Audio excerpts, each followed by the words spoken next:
The Pope and Young Club wants to welcome you as we rally together to ensure our bow hunting opportunities for today and tomorrow. You've come to the podcast that believes in preserving, protecting, and promoting the passion for bow hunting. Join us as we strive to be the voice of today's bow hunter. This is the Pope and Young Podcast.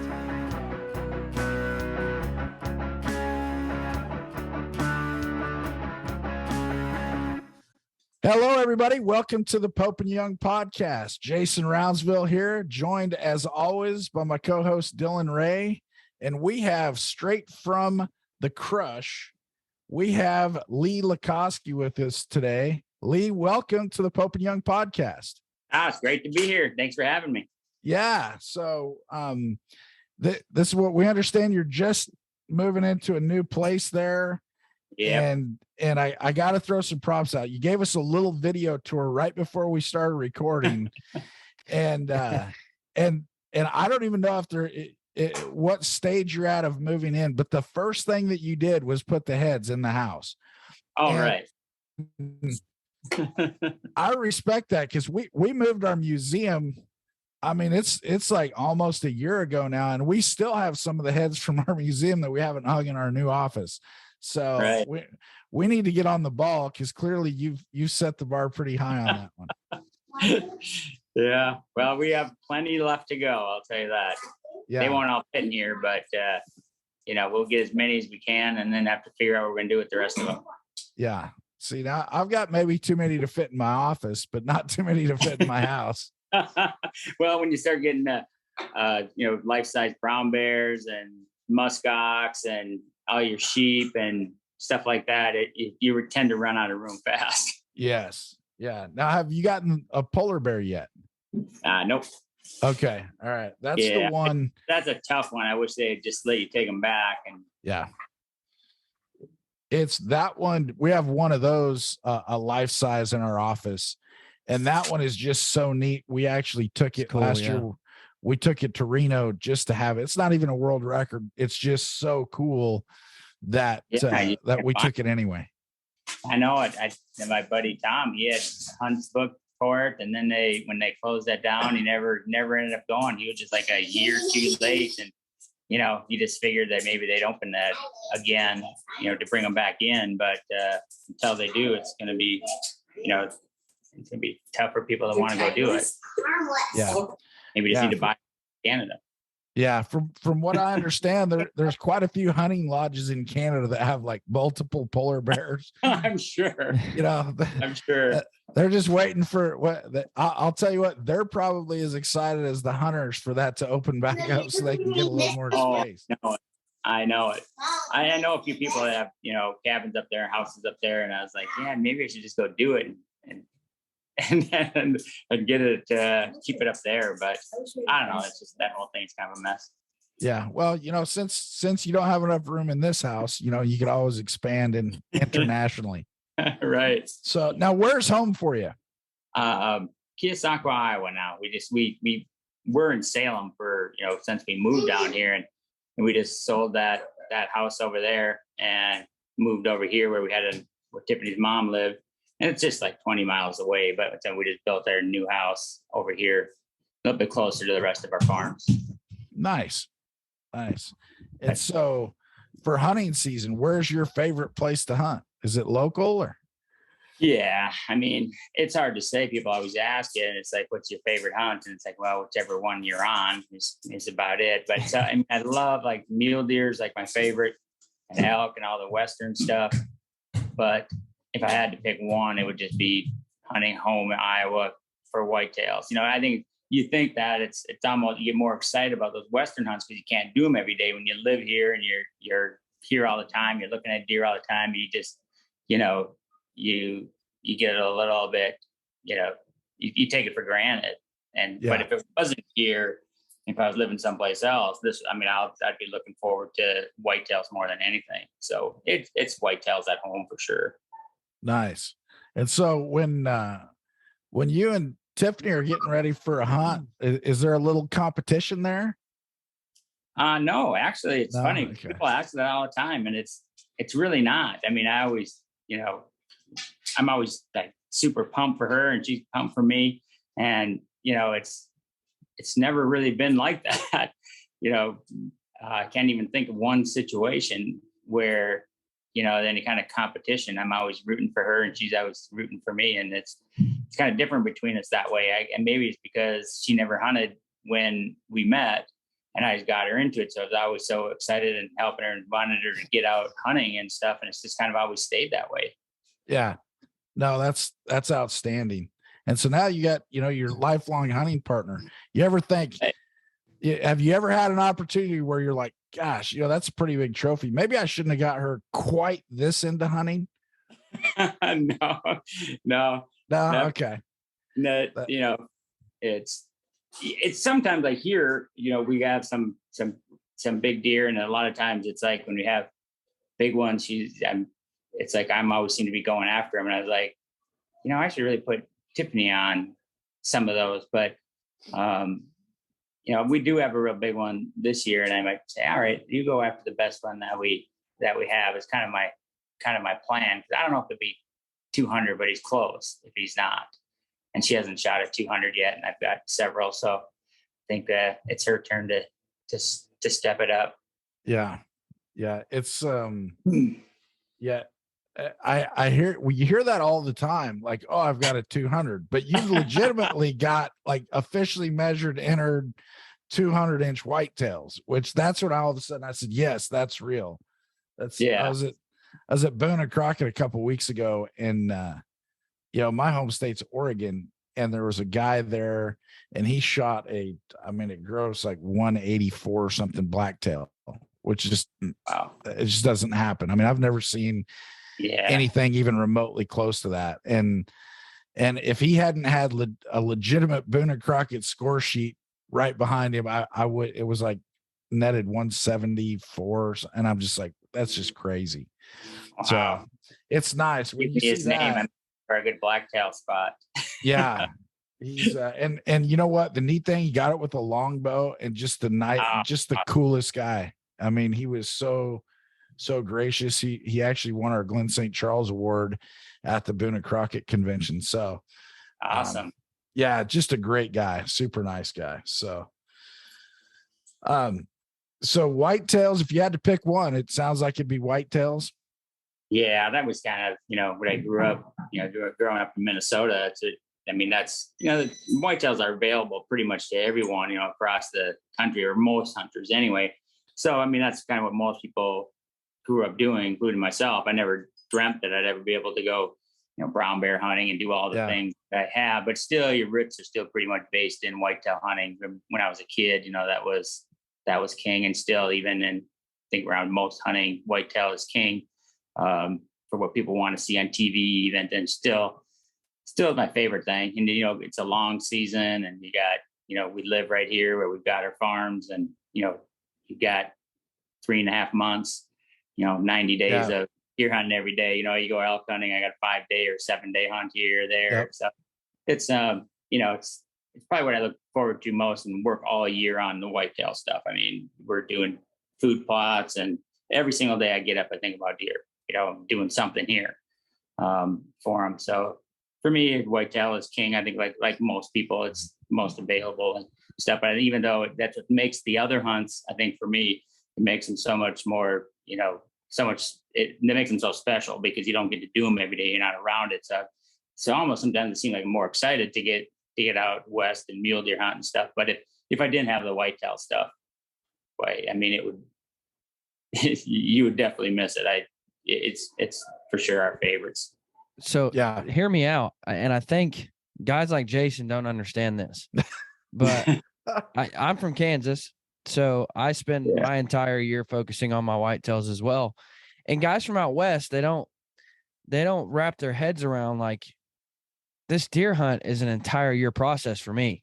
As far as blinds, tree stands, food plots, water tanks, whatever you do, it's a year-long process. And for some of these deer, I shoot them when they're 5 years old, but I've seen them since they had spots on them. And I've watched them grow up on this property since they've had spots on them. We got pictures every year. And that's what's so much different about whitetail hunting is it's a year-long chess match. Whereas out west, it's more of a athletic spot and stalk hunt, you know, where you're chasing them down, and that's a blast for that week. But you didn't have any past experience with that elk or with that mule deer, and if you did, it was very little. But with whitetails, if you finally put them on the ground, you've got 3-4 years of history, 5 years of history with this deer, and it's something incredibly special because you've invested, you know, 5 years of your time into that animal. And so that's what, for me, that's what sets whitetail hunting apart. Now, don't start sending us emails. I know there are guys out west that have private property and manage their mule deer like crazy. I know that. But I'm saying for the vast majority, you know, I get to manage my whitetails a whole lot more strict than somebody gets to have an elk herd. So, and I think that's what makes it so much more special for that Midwestern whitetail mindset. Yeah, it is. You're exactly right. You know, and like I said, I know you know, people go, oh yeah, we've watched these elk and stuff for years. And that's true. There's a lot of people that have, but it's just not as available for most people. Let's face it, out west, a lot of the, you know, the ground out there is public and stuff. You're not putting in food plots. You're not doing all that kind of stuff. I mean, you can go out and watch them, try to figure those elk and mule deer out. And we do, even like a lot of them, we see them from year to year, but it's not like you're there every single day, learning their habits, knowing where they are every single day, at least for most people. I mean, like I said, they're going to live out there and do that. But like for us, it's exactly what you said. I mean, every single deer that we shoot, we've known since at least they were 2, you know, like you said, since fawns and 1.5 years, it's hard to tell them apart at that point, but you know, you were seeing them, but you know, from 2 years old on, you know, every single one, you got pictures of every single one. And like I said, every single day we get up in the morning and think about, okay, what am I going to do for deer? So I'm looking out the window, the deer walking through the yard right now. But you know, with food plots and feeders, okay, how am I going to keep these healthy? And you got EHD, when I'm out fogging for you know, for midges and all kinds of stuff. Every day you're working for them. So it's really rewarding when you shoot one that, you know, the time that you've got invested in it. And not that it's not. There's been times different. There's been times my kids know the nicknames of my deer. Like I talk about them so much and they're like, oh yeah, the big 8, or what, you know, they know that deer because I talk about it so much, and they've seen me look at so many pictures and show so many friends that even my kids know the deer I'm hunting. And then when I kill them, they're like, holy cow, it is him. You know, I mean, it's just different. Right. Yeah. Our kids name some of ours too. So that you hear goofy names, you know, where they may have come from. Yeah. And here there's literally places where you'd love to have it like that. But I mean, deer are born and die. And then another group of deer is born and die before you can draw a tag. I mean, literally there's places it's 20 some years between opportunities to draw a tag there. And it's just, and it's, for me, not being exposed to the whitetail lifestyle, it's so neat to hear about it and how everybody gets into it. And I've tried to even incorporate that into some of my stuff locally here with Blacktails. You know, nobody, you know, 5 years ago, nobody did food plots. Nobody did a lot of the things that you guys have been doing for whitetails for decades. And now all of a sudden you start seeing people finally picking up on this and trying it. And so it's interesting. It's an experiment. I can't say it's been a successful one. I mean, I had this the year before, I had a really nice buck come in and it never even got a single daylight picture of this guy. So it's, we don't name them because we just don't they don't get around that. You know, for us, I think, you know, I don't think a hunter got him because I didn't hear about it, but you know, somebody might have hit him with their car or something. That's what you hope doesn't happen. Right. And even naming them isn't like, you know, hey, it's more like we have a lot of deer. So it's like, you can't tell the 10 point over there. Well, what 40 of them are you talking about? So you usually got to give some kind of name to them so you can distinguish them from other ones. It's not like, hey, they're your pets, we're naming them. It's like, nah, it's just the way to identify them. Like, yes, camera guys, my buddies, and my guys that are here and hunt with us every year. And so when you're looking at them from year to year, you have a name for them so they know which one you're talking about. But you know, like some places you don't see that many. you wouldn't probably, but here where you got so many different ones, you have to give them some kind of name to distinguish them from each other. Yeah. There was a lot of deer, I have $200 on my farms or more. Someday I'd like to have some of his problems, Dylan. He's got so many No deer, kidding. he has to name them all to keep them Yeah. straight. And then he's got, 40 or 50 heads hanging in his house, and he's already out of space. It's like, Yeah. Lee, one of these days I want to have your problems. I'll tell you. Yeah. It's not a bad problem to have. That's for sure. Yeah.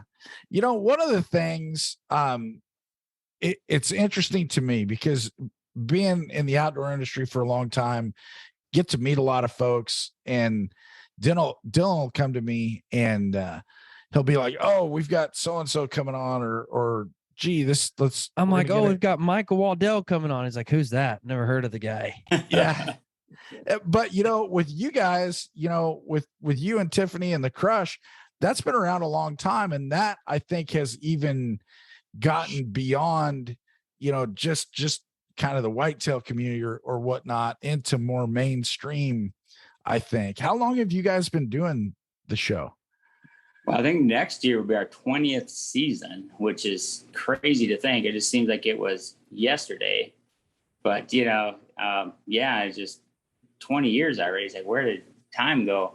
But yeah, it's like, obviously when we first started, I mean, it basically through Waddell and them, I worked at an archery shop for 8 years all through high school and college. And we went to the ATA show and met Michael, and then Michael was just a cameraman at that time for Realtree, and him and like the Drurys and Jay Gregory and Kiskies were all kind of the same age. We started hanging out, and then we met David Blanton through Michael and stuff. And they say, "Hey, you guys, I was always nuts about deer and hunting." He's like, "Hey, you should start filming some of the stuff for Monster Bucks." And that's really how we got started. But I think it's maybe a little bit different. Our show's a little bit different, maybe with having Tiffany on there and stuff too, where it's a lot of fun stuff too. It's not, obviously every show you want to have good animals and, quality footage, but it's, we go out and we have fun. So that's, you kind of like to show that part of it too, that, laughing and fun and everything is not so serious all the time. It can be at times, but still, hey, we hunt because it's fun.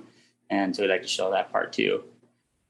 Yeah. I think some people, when they start filming, they lose a little bit of the hunt fun just because the production gets in the way of it. Right.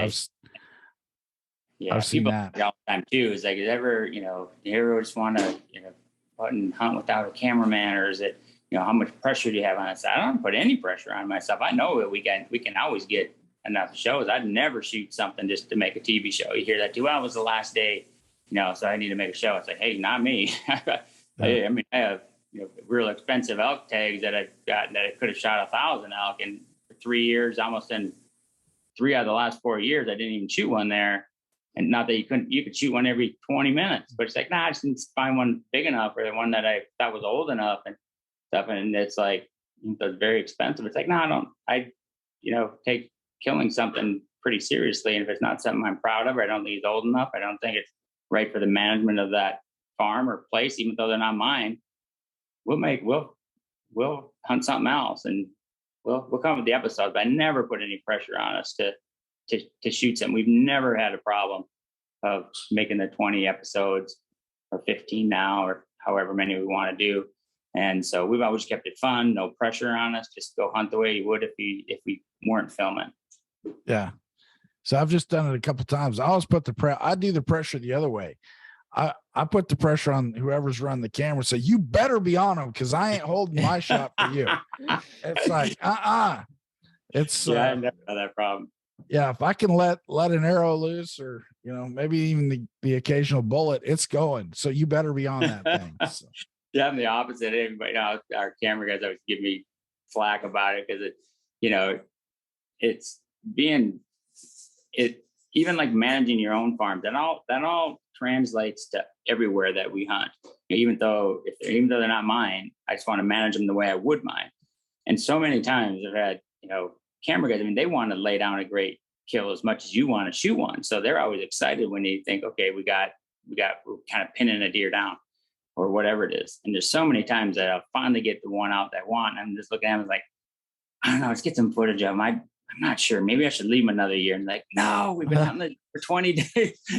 So a lot of times I almost, shooting them is, then it's going to be gone. So I'm always like, maybe I should let them go another year. Maybe I should so I never have a problem, with that. Shoot too fast. And most of the time they're like, you're going to shoot them right. I don't know. Let me look at them for a bit here and see and study them. And I think you can be better next year or whatever. So I'm more on the side now where I'm more apt to not shoot something than to shoot them. Yeah. And like to go back to those elk hunts. I mean, very expensive elk hunts, and you could shoot one every 20 minutes. I mean, nice bulls too. I mean, good ones.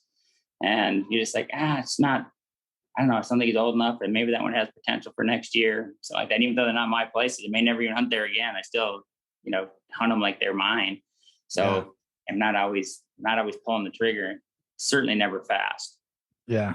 They say, and that's what Dylan and I are still trying to learn this lesson, because they say if you want to shoot the big ones, you can't shoot the little ones. Yeah. And if you want to shoot a giant, you have to pass the big ones. And so Dylan and I we're trying to get to that middle stage where we're not shooting the little ones so we can get the big ones. But the true giants, and the guys that are getting them, guys and gals that are getting those giants, like you said, you have to be willing to eat a tag and not get one. And that's tough to do for a lot of folks. Yeah. Jason, I'm really not trying to get there. I like just shooting a lot of animals. No matter how big I don't care. Hey, you're talking to a duck and goose hunter, man. I'll put 50 down a day. I'm good. Don't worry. That's Lee, I'm a really good hunter until like late November. And then pretty much I'm sick and tired of it. Whatever deer comes out, it's usually getting shot. It got so bad. Last year, I called my dad, a FaceTime to him. I'm like, hey, dude, my folks live in Arkansas. So I'm like, dude, I just shot a deer. I want you to walk up on it with me. And so I'm walking up, and the first words out of his mouth were, dude, you've sent me like 20 pictures of deer bigger than that. And I'm like, yeah, but it wasn't late November. So they got a pass because I was smart. But this one didn't get one because it's late November and I was tired. Yeah. That's how my season usually goes. That you mentioned that, because so many people are like, man, I wish I could have your job. And most people couldn't do it. I mean, just like I have no weekends out. I work every single weekend. You get to hunting season. It's funny because you got like guys that'll come here like and hunt with us for like 3 or 4 days or something, and then you're up late and you're, and then you're getting up at 4 a.m. and you're going all day doing stuff, and they're just exhausted. And like, oh my gosh, I'm so tired. I gotta get home and get some sleep or whatever. I'm just like, that's 3 days. I do it for 100 days straight. We started on August 15th. Yeah. Every single day. And I never take a day off.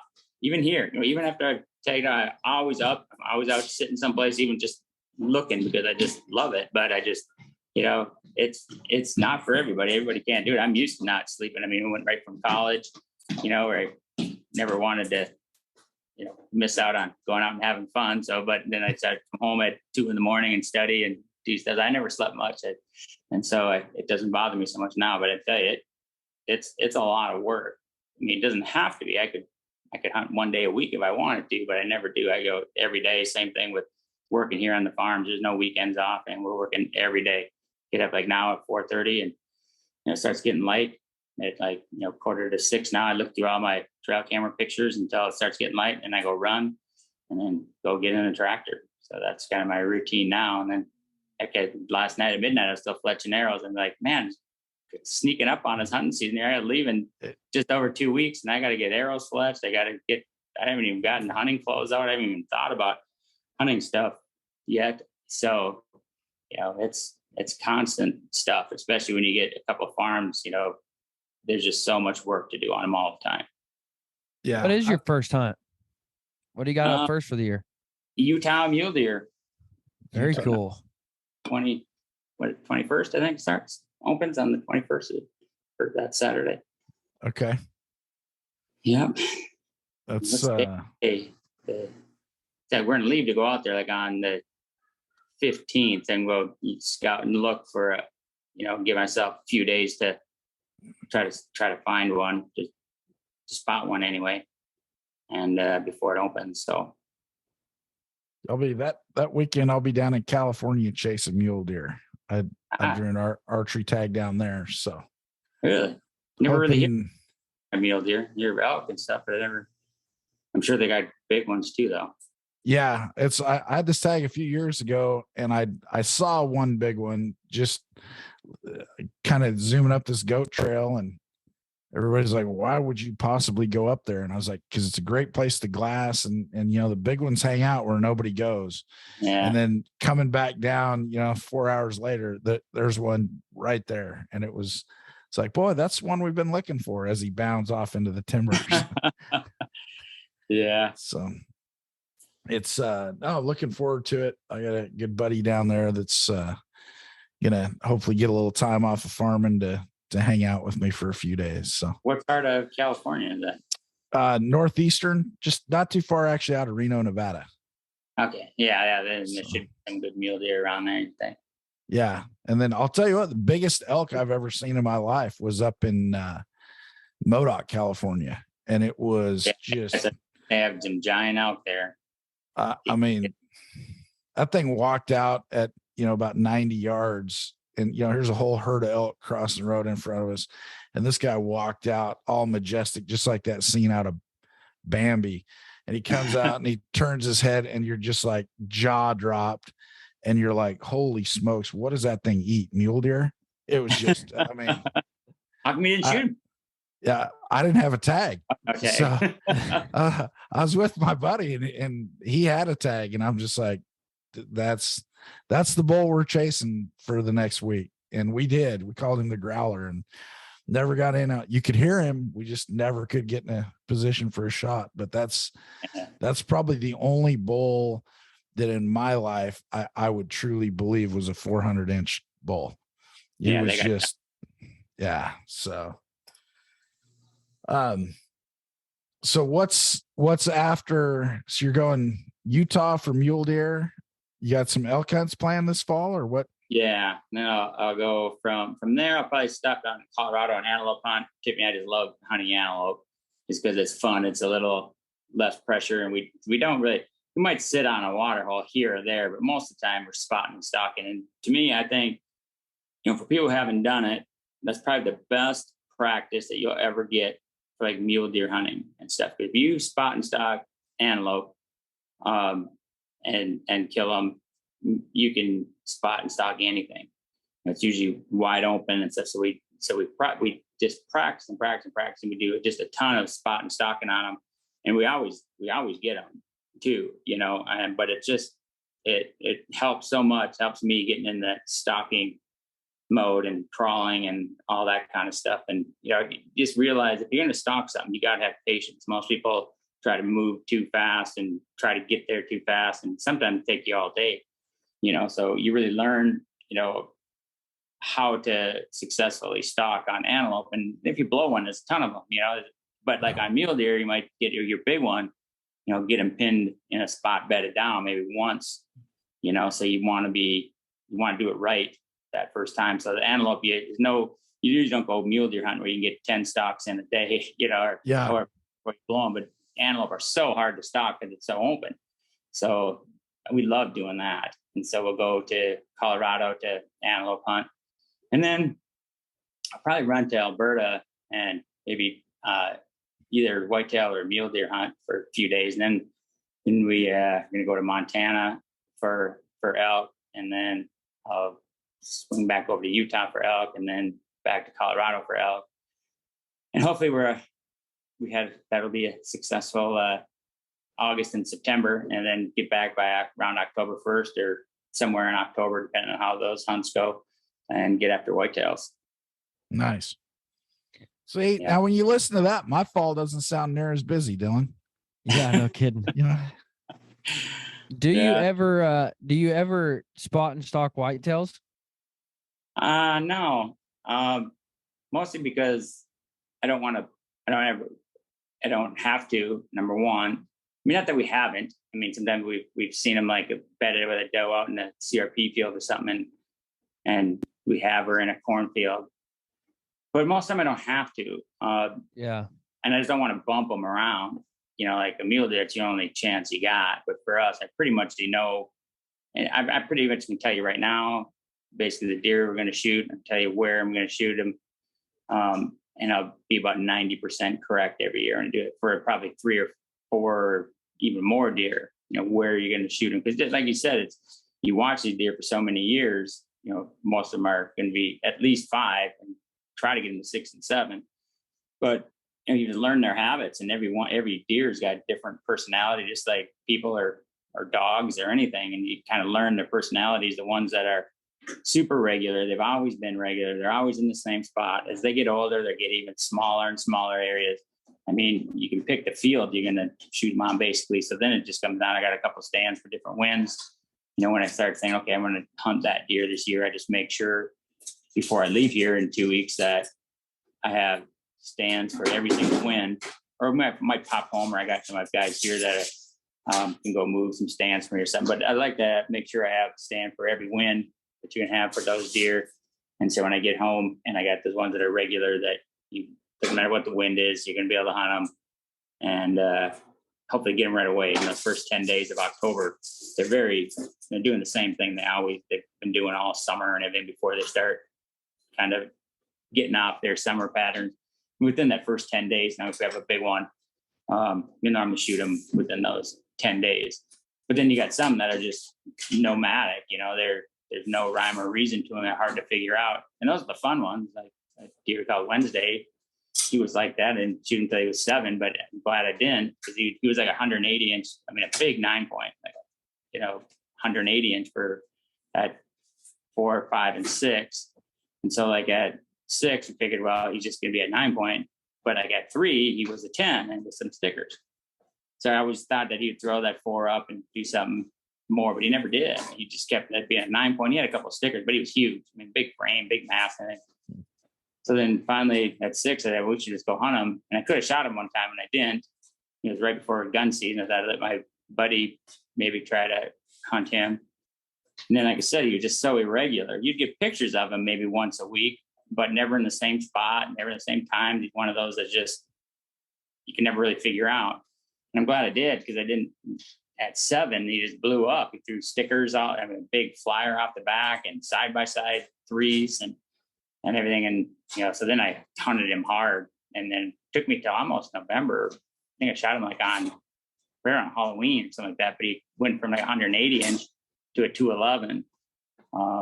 And so, those kind of deer, you just never know. But there are some, like that deer I shot 2 years ago, Dagger, is 222. I've been watching him since he was 2, and he was so regular. He was always visible.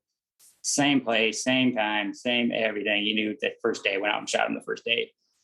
So I have a couple of deer like that right now that are pretty big, have them in mind. So, you kind of have it in mind where you're going to shoot them. And it comes down to, like I said, you don't need to spot and stalk them. I pretty much know where they're going to be.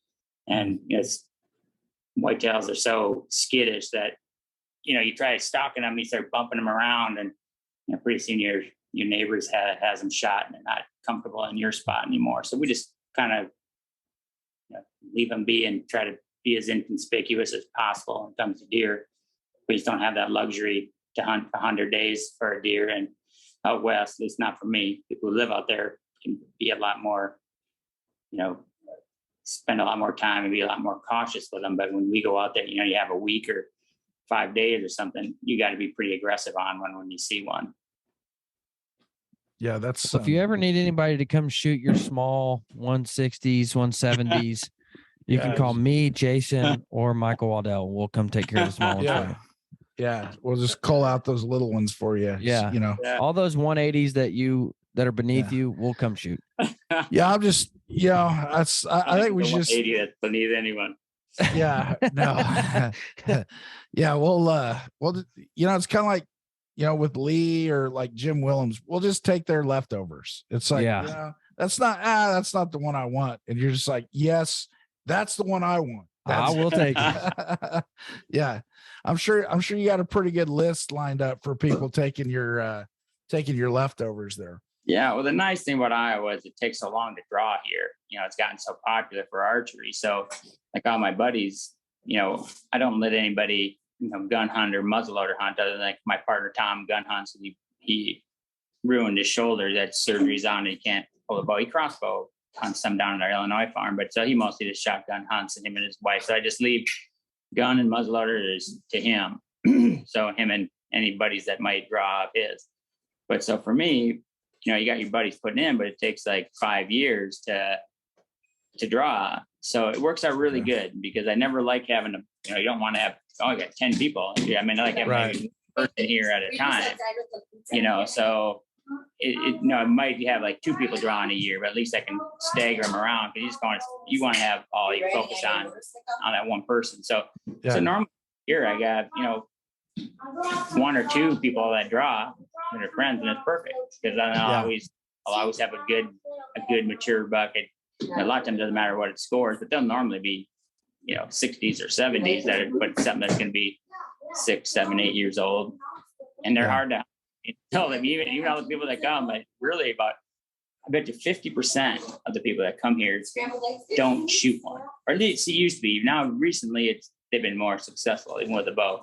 But earlier on, the first 15 years, it was probably about 50% of people that came, but a lot more people came. It was easier. You get drawn every other year or third year earlier on, because even, here's a deer that here's a couple of bucks you can choose from, and they're all 7 or 8. And they're not easy to hunt, especially you have a come for a week or something. Then you're going to just come and shoot one. Good luck. Yeah. It can be easy. Like say when you have some of those that are real regular, but you get one that's not, or you get in the rut when you never know where they're going to be or whatever. It's like, even when they are regular, an old one is just not easy to get away with drawing on them and everything else. So yeah. Now, what's it like? So it's a 4-year draw. Was that for non-residents? How about for you? Do you get landowner tags, or how does that work for you guys? Yeah, if you're a resident of Iowa, you can just over the counter and you buy 2. You can get an archery and a gun or a muzzleloader. And muzzleloader, you can use a bow, so I can shoot 2 with a bow. Okay. And then you own land, you get a landowner tag too. So I can shoot $3 here every year if I wanted to. We have a farm that goes into Missouri, starts in Iowa, goes into Missouri, so we can shoot 2 there. We can shoot 2 on our Illinois farm, but really I shoot $2 a year, 2 to 3 total over all 3 places. Really, I mean, I very rarely do I shoot all 3 here unless there's some management deer that I want to get out or something. Yeah. 2. What? Yeah, that makes it nice where you have, where you get to do it every year. There's a lot of places that don't offer that. And same thing, West Coast. It's, there's even last year or 2 years ago, Oregon went to a draw for even all the archery mule deer. So what had always been just, an open tag, now all of a sudden you have to apply for those too. So it's that was nice about Breath. You have a farm, in Illinois too, and you have to put in for a draw for gun tag and stuff. But I don't do that. I just archery hunt, just buy 1 tag over the counter. That's all I need is 1. I don't need to shoot 2 down there. And same thing with Missouri, you can just buy it over the counter for archery. So for me, that's why we lived in Iowa. Actually when we moved here, it wasn't so hard to get tags, but we were going to maybe move to Kansas first. And that was our first farm that we had there. But then it started to get to the point in Iowa, we owned a farm here too. And it was like, you'd only get drawn every other year all of a sudden. And we're like, well, it doesn't make any sense. If you're a landowner in Kansas, you can get a tag every year. And if you can't in Iowa unless you live there. And plus you get to 2 or 3 in Iowa. So like, hey, let's move to Iowa. So we ended up here because of hunting reasons. But I'm glad we did. I love it here. It's a beautiful place. And, it's people think of Iowa being flat, but where we are in the very southeast corner is kind of where the Des Moines River and the Mississippi River meet. It's kind of in between there. So it's really hilly. It's not the best farm ground here necessarily like it is in the middle part, which is big flat fields. But it's really hilly and ditchy and timbered and, stuff. So it doesn't look like you maybe if you haven't been here and you kind of think of Iowa being these big flat cornfields, like where we live, it's nothing like that. It's way more timbered and hilly and ditchy and creek bottoms, creeks everywhere and stuff. So it's beautiful here. Nice. Yeah, that's you always have to appreciate when people move to a certain area just for the hunting opportunities. That's that's we had Frank Noska on a while ago, and he's on his 3rd 29 slam, And that's years ago. He moved to Alaska just because, hey, there's more stuff to hunt up here. And it's like, you have to appreciate people that are willing to do that. For sure. So I have 5 sisters and a brother, and my parents were alive at that time and everything. It was like, what? Moving away from everyone? Say, yep, you'll always be my brothers and my sisters. But you know what? I can't deer hunt down here every year, so I come visit you. Yeah. What's on your bucket list? If you had to pick an animal. I have quite a few left. I'd like to shoot, the 29 North American big game with my bow, and I've been saying that for years, but it's like I started thinking about it, and I was like, boy, I'm not, because I love mule deer and elk, so I mostly do that. And I was like, I gotta start thinking of some other thing. And for some reason, what's stuck in my mind right now is coos deer. And it's, anyone's like, oh, you shooting giant whitetails, we're going to shoot 120-inch little deer. And I was like, well, mostly because people are talking about it, how hard they are to hunt with archery. And I like to just spot and stock one. And so that's kind of got me intrigued. And of course, I shot a Yukon moose, but I don't have a Gyrus or a Canadian. So there's a lot of these animals that maybe aren't like so flashy, like you think of an elk and a giant Yukon moose and mule deer and all that stuff. And you talk about like blacktails and coos deer and things like that that you don't think about so much. Those are the ones that I'm thinking about now, because those are kind of the ones that I've got left. Yeah. And some of the caribou. I'm glad I got the Quebec Labrador caribou already, and I've got a central barren ground, but I don't have a woodland or a mountain. And there's still quite a few, and I just like to knock one off every year. And I try to, even though I don't have one planned yet, I have some people that have invited me on coos deer hunts and stuff like that. So I might try to do that a little bit later, pop one in someplace. Like last year I did mountain lion. And, so each year I just try to pop in something that I haven't hunted before. I think every time you hunt something new, it just makes you a better hunter. It's something to dial a different animal or whatever. And I just know if like whitetails and stuff, once I started hunting out west, hunting other ones, it made me so much a better whitetail hunter. It's crazy. So people who haven't even, there's lots of things that are affordable, just to go out and like I said, antelope hunt and those types of things. All those hunts make you so much better. And that's what I'd encourage people to get out and hunt some other things. Like, when you go out antelope hunting, don't just sit on a water hole and wait for one to come in. You have to do that for whitetails, go out and try to spot and stalk them. Because normally you go out to Wyoming or something, they're everywhere. So you can really, you'll get there. Trust me, you'll be frustrated after the first day and say, give me the water hole. But that's where you got to stick with it, stick with it.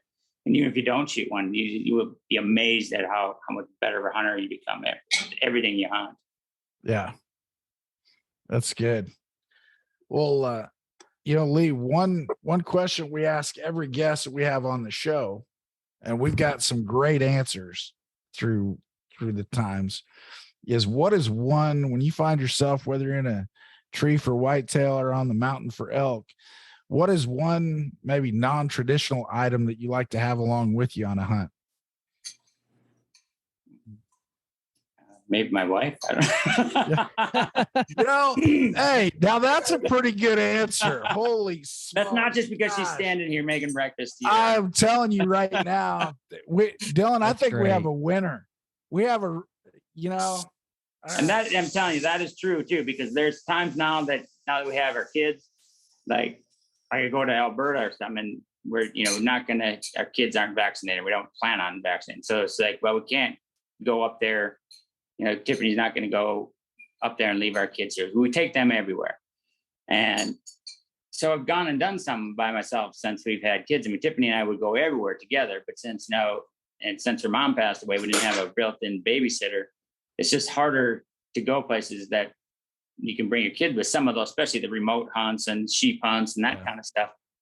And I always say, every time I'm sitting there, I just think, this is awesome being here. I got a mountain sheep hunting, but I just wish Tiffany was here, because it's just not the same. We grew up, since we've been hunting for 20 years, we're always together, and they're just not the same without her there. So, even though she's standing right here, that is the honest truth. I tell that every year. I'm never going again without you. How many times have I said that, Tiffany? It's like every year. I'm not ever going without you again. But then even this year, well, man, we got The question is, would she say the same about you? You know what? Now, Tiffany, if you can hear us, now we have to have you on the show because we're gonna have to ask you that same question and see what you say. Yeah, I think she would agree. Like, I'm cleaning the house, so I don't know what I look like, and I just finished working out. But 100%, I was like, actually, just on this spot and stock mule deer hunt we are going on, I'm like, can I just hunt with you the whole time? Because it's like we work so well together, and yeah, we've hunted together so many years. And like she goes like mule deer hunting, spot and stock, and like I think everyone but one I was there. Two. Yeah, What's one it? with Lovey. Lovey and I shot that one together, and I made one with Mark. Yeah, but anyway, she'll go like with. We have these same deer with the guides and stuff like day after day after day after day. And then finally I'll be like, all right, call me when you see him. And I'll go over and we go and boom. Lee's first like, time. Finally, first she's time. like, okay, I'm out of here. Like 10 days of chasing after the same deer, like failing, it's like. And has it ever even taken us more than one time? Whenever I go with her and the two of us together, really good. I mean, we've so worked I'm like, together why for do you so make many me years. do it by myself all the time? We go in like first day, bang, she kills them. It's true. Yeah, it is totally true. But he's like, I'm trying to make you a better hunter. I'm like, come on. Yeah. Well, I'll tell you what, it's because we oftentimes we talk about what some of our favorite answers are, and Up until now, I think our favorite answer was split between bacon and Nick Munt throughout Uncrustables. Those are some. Yeah. Those are good. Since we have kids, everyone knows what that is now. And if Lee would never ever, that's probably why he says he wants me. I'm like cooking for him right now, but that's why he wants me out there with him, because he would never bring any food. And it's like, and I always have food. Tiffany is the snack master. Yeah. And that was even before kids. Yeah. I'll never bring any food with. I'll be hungry. You can go 30 days without eating. I was like, yeah, but you sure eat the stuff I bring. Yeah, for sure. Yeah. Well, ask Nick. He'll live on 30 days of Uncrustables. Yeah. No, they're not as bad as you think even. It's like they actually have some protein. Oh, we love them. We love them. I have to put my name on them at hunting camps. Swear to God. And actually, I put the kids' name on them because even my name, they're like, oh, they'll eat your food, but they won't touch the kids' stuff. Kids, they're like, oh, it's not like they could just get off the mountain and give the kids more food, I'm telling you, this needs to go because I'm learning some stuff now, Dylan. Like this is, these are true artists here. Right. If ever there were to be a mic drop after our question, I think Lee just nailed it. I just. What's funny is one time I was heading down to Oklahoma, to hunt, and I was going to be gone for like 7 days. And so I just get in the freezer and grab the whole box of Uncrustables. And my wife calls me. She's like, "Are you serious? Those were for the kids." And I'm like, "Not anymore. They're not. Now they're for deer. Now they're for deer hunting." And so she had to go to Sam's and buy another industry sized box of Uncrustables because I took the whole one. I'm actually kind of surprised they don't sell them more at gas stations, to be honest. I mean, me and Jason found them, but they were the gas station branded Uncrustables. Yeah, and they're not. They were horrible. The 4-pack. Don't do it. Basically. They were bad. Yeah. We're still, secretly, or maybe even not so secretly, we're still hoping that Uncrustables catches the show because we have an opening for a food and drink sponsor. So Uncrustables, if you're listening, we have room for you, or anybody in the Diet and Mountain Dew community. Shameless plug. Right. We'll do it. So no, that's gosh. It's going to be hard to follow that. It's really going to be hard to follow that. I've never met anybody. Jason's not jealous of many people, but when Remy Warren said he gets to work with Mountain Dew, Jason was a little jealous. Yeah. You could tell. I was like, come on, he was now. a little mad. Yeah. So, for years. But that's man. So Tiffany, if you had to pick one thing, if you're in a tree chasing whitetails or up on the mountain chasing mule deer or elk, other than Lee, what would you have with you on your hunt? I know what it is. Well, if it's, I don't know about early season, but I know what it is late season. if we're to range, you'd be electrocuted. She's got like more batteries on her with heated socks and vests and hand muffs and everything. And Hey, batteries on her Tesla. There is no shame. There is no shame in that. I'm telling you right now. You know what, that was a good answer for me. I appreciate that. Now, early season, it would always be like, especially like mule deer hunting, sunscreen, which nobody ever thinks to bring that, but I always have that on me, and I'm always lathering it on everybody because they're baking out there. It's like, you know how many times you sit out there for like 6 hours and you're just like, I am on fire. Yeah, when you shot crow that time, we had about 8 hours sitting out there waiting for him to stand up and just baking in the sun. Yeah, pretty bad. But actually, my one piece of advice, and it has helped a lot of people, is the emergency heat pack. You put it in the back of your backpack and the little flap, where you never remember that anything is back there. And it has saved a lot of people, in all honesty, because it's like, a lot of times those early season hunts, you don't think about it. Cold, but all of a sudden you get a downpour and then you're out there and you're like, oh my gosh, I am freezing. Now, the other part of that is you have to remember to replace your emergency heat pack, because nothing worse than when you go back in there and you open it up, you're like, it's already used. Yeah. So that's pretty bad, but that one is. Yeah, and if you ask Tom and George, you should put some emergency M&Ms in there too. Yeah, they got stuck with a big deer underneath them, bedded down with a doe. Like whitetail hunting in Illinois, they were like all day long, and they're digging through their backpacks. And Tom had like 4 old M&Ms, like 4 years old, peanut M&Ms, and they had to ration them off between him and George. George, he could eat a side of beef a day, so they were pretty much battling over the 4 M&Ms. You might want to put some emergency M&Ms or something in your pack too. Yeah. See, that's about the only chocolate you could probably get away with, because everything else melts. Right. Yeah. So bad. So and sort of nutritional aspect with the peanut in there is like always my thing. I'm like, well, it's got a peanut. They're healthy. Yeah. They're healthy. I'll tell you what, going back to the battery powered stuff, there is no shame in that, because I did that first time I was in a leadership hunt with Ducks Unlimited years ago. And I showed up in Montana, and it was supposed to be like -4, and we were on a goose hunt, and I stopped on the way, and I've got really good equipment, but I stopped on the way. I stopped at a Cabela's and I grabbed like the gloves, the heated gloves, life-changing. One other thing. And they didn't have the socks, or I'd have bought them. And so I show up, I had that, I think one of the hand muffs. And so I showed up, and that saved me. That's the only way I could run a call, is to put my hand back. Otherwise, my hands have been so cold I couldn't have done it. Yeah, it's totally true, actually. We have the heated socks and a hand muff with heat packs in it. If you keep your hands and feet warm, you can do anything. Hands, feet, and core warm. But you can't. Like I said, duck hunting, you've been so cold, and it's nice sitting in. Even when it's not that cold, hunting like flooded timber in Arkansas and stuff. I mean, it doesn't have to be that cold for your feet to be frozen in that water, sitting in water all day, man. You have the heated socks in your waders, and it's just that's the only way. Like late here, you can hunt it all day. Be out every single day without getting frostbite. I laugh so hard when we get some of those new boys and they usually are men, and they're usually from down south for some reason. I don't know why they're all from Georgia, but most of them are now from Georgia. They'll come up and they'll be like, are you filming me or Lee? And they're like, Lee. I'm like, did you bring heated socks? They're like, no, I don't even have them. But, my feet don't get cold. I'm like, okay. Yeah, you'll see.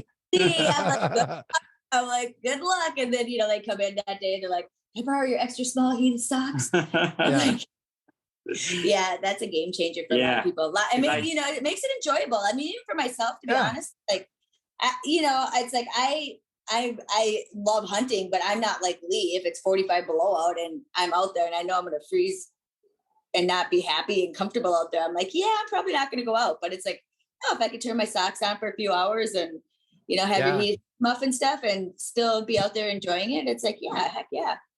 Yeah, I'll tell you what, second year of that deal, like first year, everybody's laughing at me, and that's okay. I could take it. Ain't the first time they've laughed at me. They don't next year. No, next year I rolled in with everything, like 7 pounds of those little batteries. I mean, I had the layout seat. I had socks, gloves, the heated layout. Vest, that's a game changer. Everything. And you know what? I wasn't the only one. All those folks laughing the year before had all that stuff the next year. Yeah, we got the remote. We got the remotes. You can turn them on, high, medium, low, and all that stuff. Yeah.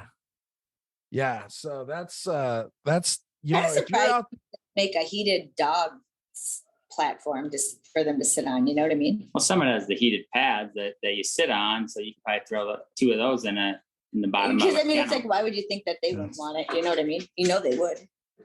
yeah, they probably would. Yeah, because I've seen some dogs, if they had a heated pad, they'd never leave. Yeah, they probably wouldn't. Yeah, I don't think so. I think it's enough with the neoprene, especially when they get wet, like the water. Yeah, I was like, I still think that keep them plenty warm. I think our two are sitting down here right now. Yeah, under they're actually, because they're like, "Did you talk duck? Did you say duck?" Yeah.